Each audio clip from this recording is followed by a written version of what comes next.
and welcome back to On Air. Amidst the year of troubles in 2011, AVON, which saw its stock plummet 45%, an international bribery scandal investigation was launched by the SEC, and CEO and chairperson Andrea Jung was ousted recently from her CEO position. The Human Rights Campaign Foundation awards AVON, the only direct selling company globally on the list, as being named one of the best places to work for lesbians, gays, bisexuals, and transgender community when it comes to equality.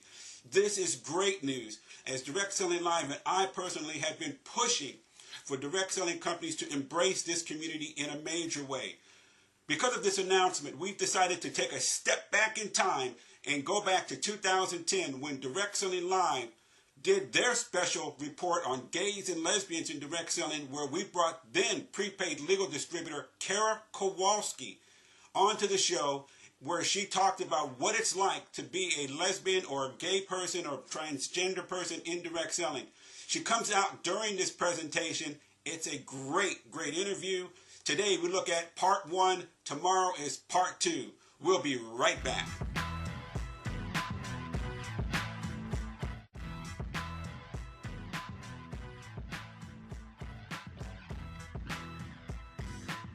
No family can survive on 2 incomes anymore, let alone 1. If you are supplementing your family's income working from home, then tune into The Cash Flow Show, Direct Sales Radio. Host Deb Bixler brings you sales tips, lead generation systems, and best business practices that guarantee direct sales success. Whether you're looking for a little extra cash or a career change, The Cash Flow Show, Direct Sales Radio will give you proven systems that will work in your home business. The Cash Flow Show, every Wednesday at 8 p.m. Eastern Time, 5 p.m. Pacific Time on World Talk Radio Variety. Welcome back to On Air. Obviously, if you looked at the information here on the page, the lead story is about gays and lesbians in direct selling, the special report. The AVON story is number 2. However, I'm going to flip the script because I think the AVON story with the Human Rights Campaign awarding them the best place to work tag when it comes to lesbians and gays and bisexuals and transgenders is a great setup.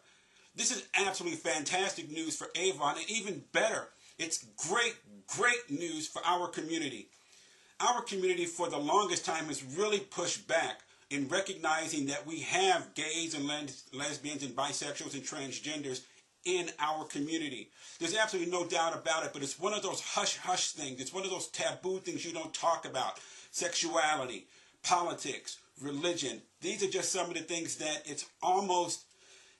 we just don't talk about it, and I don't get it, particularly in light of the gays and lesbians in direct selling. I'm going to read the press release that AVON put out because I think it's, as I said, fantastic news. Hopefully, because AVON has done this not only spreads out into their distributor force where they begin to become more open about their ability to prospect and their desire to prospect gays and lesbians and bisexuals and transgenders. As the number 1 company in direct selling, it is my wish, it is my desire that other companies do it. I know there are a few other companies that are absolutely great because they have a large community like this, but very few companies talk about it. And I think it's really bad. This obviously is showing that for those that don't, you're on the wrong side of history today. But let me read the press release. The press release was actually posted on AVON's website. It goes on to say, AVON receives best place to work for lesbians, gays, bisexual, and transgender equality designation. AVON USA has scored 100% on the prestigious Corporate Equality Index for 2012, compiled by the Human Rights Campaign Foundation, HRC. The index analyzes how the largest U.S. companies and law firms protect, recruit, retain lesbians, gay, bisexual, and transgender employees. Attaining a 100% rating means AVON can now officially call itself one of the best places to work for the lesbians, gays, bisexual, and transgender equality for this particular community. AVON has always been about reaching out to employees according to the press release. Demographics of AVON are the demographics of the world, and I completely agree with this. Though our earnings opportunity, our philanthropic stance, and our cultural sensitivity, we help diverse communities everywhere. The road to 100. Over the past 4 years, the Pride Network and AVON senior management have worked tirelessly to bring AVON into compliance with this criteria of the HRC, which is required in order to get the coveted 100% rating. Companies are assessed on an extensive list of workplace protections, including non-discrimination based on sexual orientation, demographic partner, healthcare benefits, and internal inclusion policies. To earn a perfect score, a company needs to provide equal health care coverage for all lesbians, gay, bisexual, and transgender employees and their families, including full parity for all benefits affecting a family's financial and medical well-being, retirement, dependent care, etc. This is marvelous. Kudos to AVON in a major, major way. This year, the Human Rights Campaign elevated companies using a much more stringent criteria, making it harder to achieve the 100% rating. In 2011, for instance, 337 companies scored 100%. In the latest index for 2012, this year, of the 336 companies that were analyzed, only 190 companies achieved the coveted distinction. AVON, as I said in my opening, is the only direct seller on this list, and is only one of 2 companies here in the U.S. to score 100%. We should all be extremely proud of this distinction for AVON. It is leading the way in a fantastic way. It is my wish and my desire that every other company in direct selling follow suit, attempt to be on this list. The lesbians, gays, bisexual, and transgender community is a community that is within our community. We need to begin to recognize it is a major force politically, it's a major force financially, education-wise. It is a fantastic community. My personal feelings about it go well beyond just direct selling. I have a number of cousins that fit into this community, and it's just absolutely marvelous. I think AVON should be given a major thumbs up, and every media in direct selling should be recognizing them for this honor. When I come back, we're going to look at the special report from 2010 when DirectSellingLive spoke to then prepaid legal distributor Kara Kowalski, who came out on this report, during this video report, as a lesbian distributor, and talks about what her experience has been as a lesbian distributor in direct selling. When I come back. When my mother used to sell Princess House. Joined them way that night. Norma siempre vendía cosas de Avon. Oh, it must have been around 1935. But those knives were amazing. The one lady's name was Mary Kay, and I said, oh, cosmetics will never sell on Party Plan. Was a single mom and created these hair care products for black women and became the first self-made millionaire in the United States. I just think that's extraordinary. Recently, I was asked by one of the top leaders in direct selling, Keeper, why do you go after the causes that you do? The causes that have to do with inequality in the boardroom for women, inequality of race here in direct selling, and the whole issue of gays and lesbians and things like this. Why do you do this? Do you feel it's your place and it's your job to do this, to go after the lost causes, to speak for those people that are disenfranchised? I didn't give it much thought. But in the ensuing days after I started to think about it, I began to realize a lot of my history growing up centers around fighting for lost causes, for making sure that disenfranchised people have a voice, which is why I do this, which is why I think it's imperative that we discuss the inequality of the boardroom, where you have 85% women who are distributors in direct selling, and yet here in the United States, less than 25% of them are represented in the boardroom. What appears to be race inequality here in direct selling, where most direct selling companies, before they even put any major dollars going after minorities, will then, before they do that, they go overseas and get into the international markets. Also, when we are looking at sexual orientation in direct selling, why would I even get into the subject of gays and lesbians in direct selling, I think it's important that we have these discussions, because our world here in direct selling is just a microcosm of the rest of the world. And if we can come to grips with that and talk about these things, we can be a much greater force globally, not just from an economic standpoint, but in getting into policy procedure discussions, be it socially, get into some of those types of conversations, getting into, as I like to look at from a political conversation. Those of you know I'm very much about raising our voice. In 2010, Direct Selling Live, we had a great opportunity to speak on the topic of gays and lesbians in direct selling. I did a special report of what did the direct selling community think about gays and lesbians in direct selling. It turns out that almost 77% of all distributors who participated in the poll thought it was an absolutely great thing that we had gays and lesbians in direct selling. It's just something we don't talk about, though, even though our numbers indicate that not only are we not uncomfortable with being involved in talking to gays and lesbians, the majority of people, 71%, thought we should even talk about it and have materials that their company should have materials that focused on this.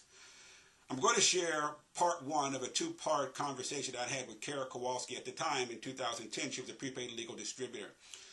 During this discussion, she actually came out as a lesbian in direct selling, the first I have ever heard of in the history of direct selling. And she talks about what it has been like as a lesbian distributor at Prepaid Legal, who at the time would not even recognize her when she even made the Direct Selling Live Power 50, because she came out as a lesbian distributor. They wouldn't even recognize her as a Women of Power honoree when she made that list. As we all know, Prepaid Legal is no longer Prepaid Legal, is now Legal Shield. Even though the name has changed, the attitudes are still very much the same, which is interesting considering that you are a legal entity. Your job is to protect, and yet when it came time for then Legal Shield, known as Prepaid Legal, to recognize something very, very significant taking place in direct selling, they did not. It's just a year or two later that we now know that AVON has just won the distinction by the Human Rights Campaign Foundation as one of the best places in the world for lesbians, gays, and bisexuals and transgender when it comes to equality. This is a major, major coup for AVON, and I'm very, very proud of them for that. Now sit back and listen to part one of my conversation with Kara Kowalski about gays and lesbians in direct selling.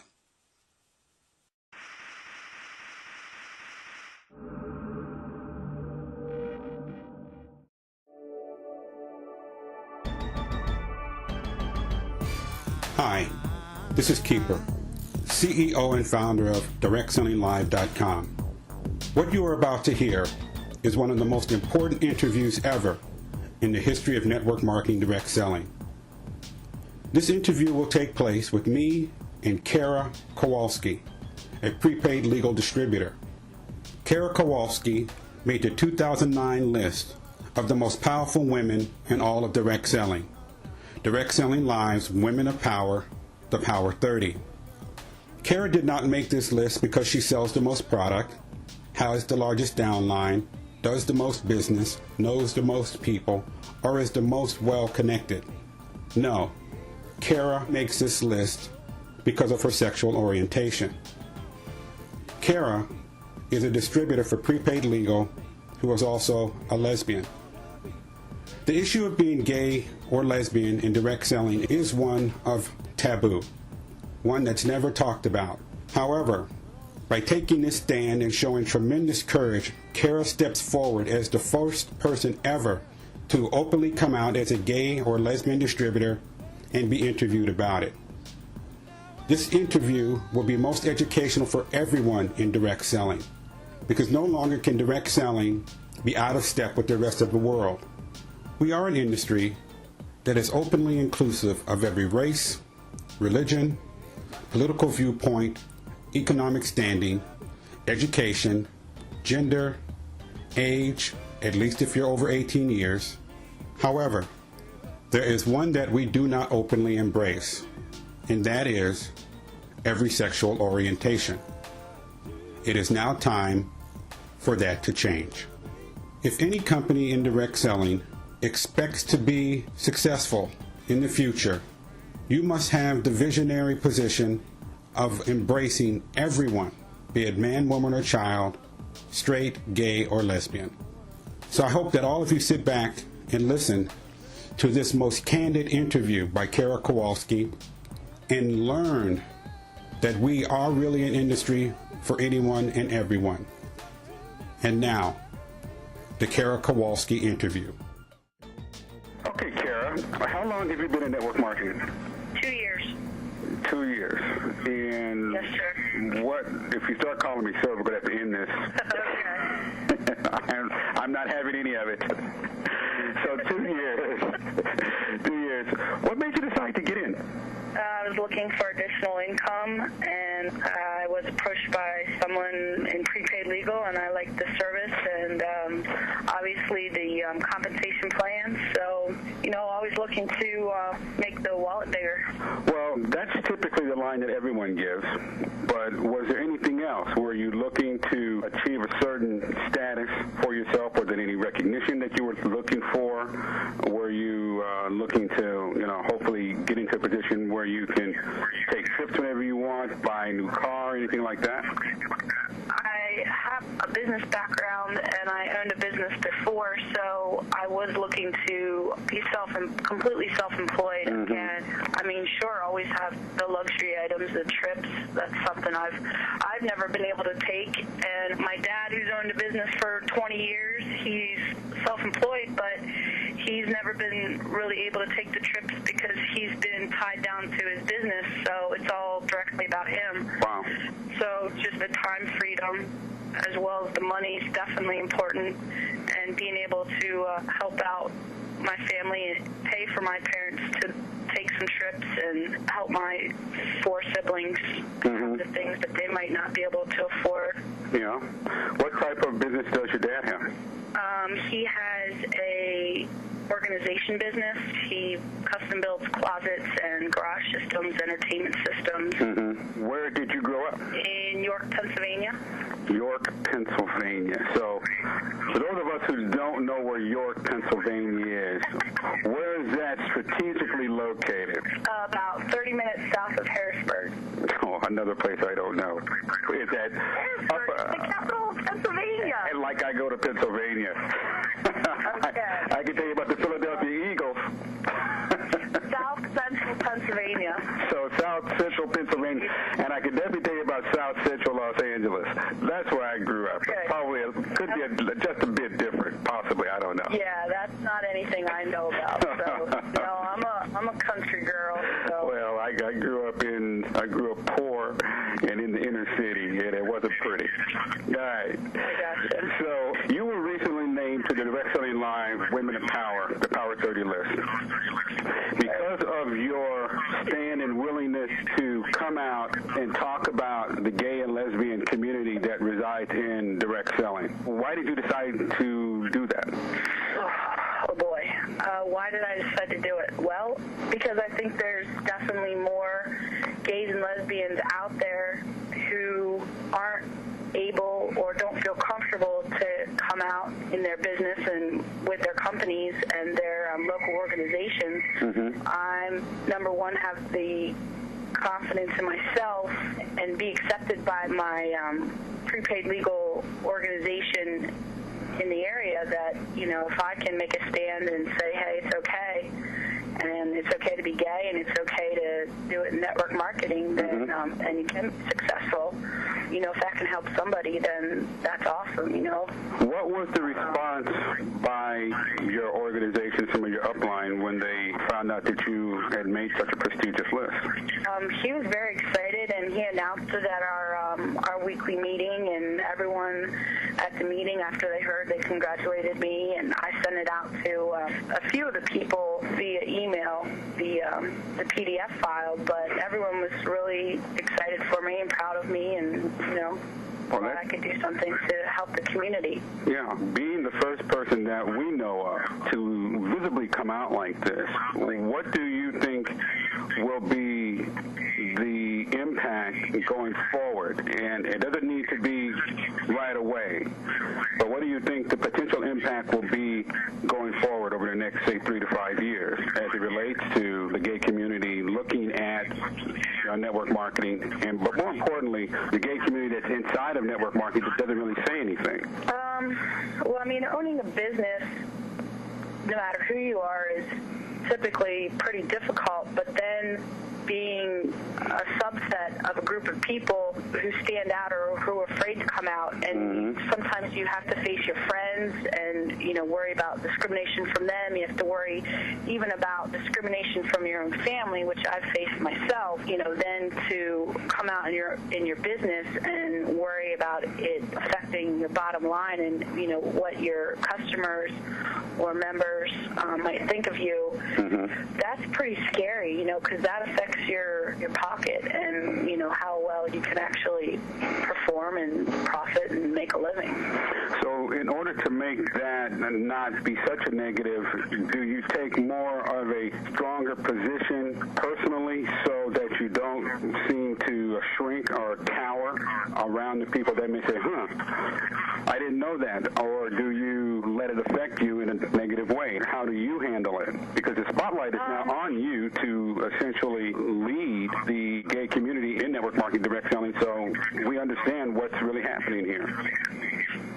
Well, number one, I think that there's a lot more accepting people out there than myself as a lesbian realizes. You know, when I was first thinking that I was gay or, you know, thinking about telling people, it was so taboo and I was scared to tell everybody. And it's actually surprising that people are more accepting than you realize, and that the naysayers and the what's the word I'm looking for, the people that will discriminate against you are actually kind of few and far between, but you don't know that until you start coming out and start telling people and realize that you are more accepted, and, you know, and it is more accepted than you thought.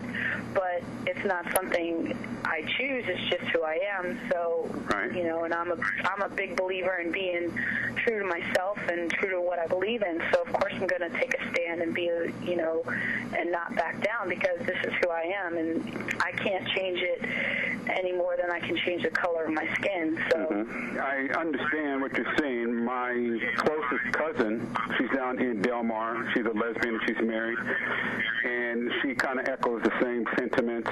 As long as people are being nice to each other and treat people primarily the way they want to be treated, I think for me, that's really all I need to know. Ever since we announced this Women of Power list, and I've heard from a number of people, they think it's absolutely marvelous that you have done, that you did what you have done. I guess it's a better way of saying it. Because to a person, they think it's about time that the industry decided to recognize the gay and lesbian community. Because I can tell you, I personally, over the past 15 years in network marketing, have known a number of gays and lesbians in network marketing. All were just very, very cool. They're just regular people like anyone else. However, until they came out, others didn't want to know anything about it. So even though in some instances tell by their actions, we still operated almost with the military mindset, don't ask, don't tell. If you are talking to others in the gay community, how do you help them overcome the challenge? Well, number one, what came to mind was, I think that if you are trying to hide who you are as a person, or that, at least that aspect of who you are as a person, you're going to possibly have to hide a lot of your skills and abilities. And until you are true to yourself or about yourself, that's when you'll be able to open up and, you know, have breakthroughs in your own business. Because if you're hiding under a shell, how much of who you really are and everything that you have to offer to a business or a company or another person is being hidden under that shell also. If you're hiding in that closet, you can't really showcase who you really are and all your talents and abilities. But I'm just thinking, I'm thinking about your question. You know, what would I tell people? You know, My philosophy is like I said, there's a lot more acceptance out there than I ever realized, and the people that are negative about, gays and lesbians are, few and far between, and I choose just to back away from those people. I mean, there's so many people out there that are accepting that you can really, you don't have to tolerate their discrimination any more than they have to tolerate you. Mm-hmm. When my mother used to sell Princess House. Joined them way that night. Norma siempre vendía cosas de AVON. Oh, it must have been around 1935. But those knives were amazing. The one lady's name was Mary Kay, and I said, cosmetics will never sell on party plan. Was a single mom and created these hair care products for black women and became the first self-made millionaire in the United States. I just think that's extraordinary. Tomorrow when we come back, we'll finish up my conversation, my step back in time, about my conversation with Kara Kowalski about gays and lesbians in direct selling. It's critically important that as many of you watch this as possible, because this is not just about gays and lesbians in direct selling. This conversation is really a conversation about civil rights. It wasn't that long ago when blacks couldn't vote, women couldn't vote, and now we're seeing in our history, not only here in the United States, but we're seeing this happen all over the world, that the gay and lesbians, bisexual and transgender community, their acceptance by people who are, I would say it's a lot greater, by people 40 and younger, and of course in the next 20 or 30 years, this would be the prevailing attitude, and that is that this community is just like everyone else. They should have as many rights as everyone else. They should have the protections in place just like any other community, women, minorities, and certainly anyone else who thinks that they should have certain civil rights put in place to protect them. Children, it's all the same thing. We as a community here in direct selling can really become a major force when it comes to civil rights. I think it's something that we should explore, as a conversation that we should have. So tomorrow, please come back and listen and watch the continuing story about gays and lesbians in direct selling, my story with Kara Kowalski, the prepaid legal distributor who came out during this conversation as a lesbian distributor for prepaid legal, representing the entire direct selling community. Have a great day.